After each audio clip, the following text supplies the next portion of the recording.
আরে ভাই রেজাল্টের মূল কারণ আমি তো আপনাদের বললামই। আপনি চড়াও হচ্ছেন না কেন? সরাই আমি কিভাবে বললাম? এবারের রেজাল্ট একটু খারাপ করে কেন করেছে একটু যদি বলতেন। আপনারা সবাই একসঙ্গে আসুন নাকি? আপনি একটা একটা করে কেন আসেন? না আপনি লাইভ তিনবার লাইভ না না আমরা তিনবার লোক আমরা এই মুহূর্তে আসছি। দর্শক আমি মিফতাহুল ইসলাম এই মুহূর্তে দাঁড়িয়েছি যে রংপুরের পীরগঞ্জের ঘাসিপুর উচ্চ বিদ্যালয়। সেখানে কিন্তু আমরা এই এইচএসসির যে পরীক্ষার রেজাল্ট সেটিতে কিন্তু আমরা জানতে পেরেছি এই রেজাল্টে কিন্তু একজনও পাশ করেনি এই বিদ্যালয়টিতে। আপনাদেরকে দেখানোর চেষ্টা করছি এই প্রতিষ্ঠানে কিন্তু আমরা যাচ্ছি এবং আপনাদেরকে দেখানোর চেষ্টা করছি যে এই বিদ্যালয়ে কিন্তু এবারে কিন্তু পরীক্ষার্থী ছিল কিন্তু 18 জন। সেই 18 জন শিক্ষার্থীর মধ্যে কিন্তু এই ছেলের সংখ্যা কিন্তু ছিল আপনার 14 জন এবং মেয়ে শিক্ষার্থী ছিল কিন্তু 4 জন।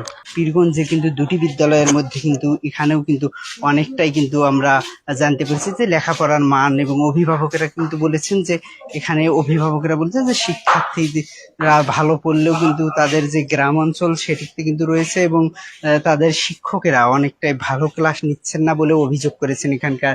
আমরা তাদের সাথে কথা বলেছি এবং একদম শূন্যর মতো একটি প্রতিষ্ঠান এটিতে কিন্তু। এই বিদ্যালয়ে যে এবারের রেজাল্ট একটু খারাপ করেছে আসলেই মানে কেন করেছে একটু যদি বলতেন যে আসলেই রেজাল্টের এবার আসলে মূলত কারণটা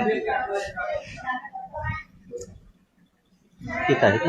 আমি আপনাকে বললাম আপনারা যখন লাইভে আপনারা সবাই একসঙ্গে আসুন নাকি? আপনি একটা একটা করে কেন আসেন? না আপনি লাইভ তিনবার লাইভ না না আমরা তিনবার লোক আমরা এই মুহূর্তে আসছি। এই মুহূর্তে কেমন করে আসছেন? না আসলে ফেল করার আপনি আপনারা দুজন চড়াও হচ্ছেন কেন সেটা বলেন। লাইভে ছিল।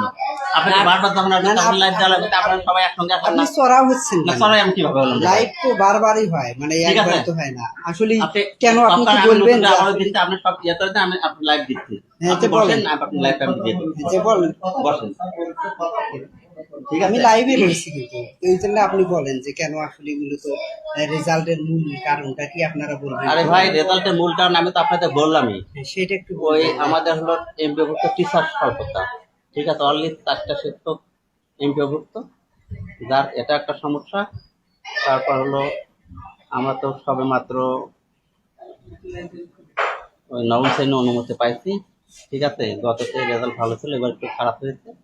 নেক্সট পরবর্তী বছর ইনশাল্লাহ ভালো রেজাল্ট হবে।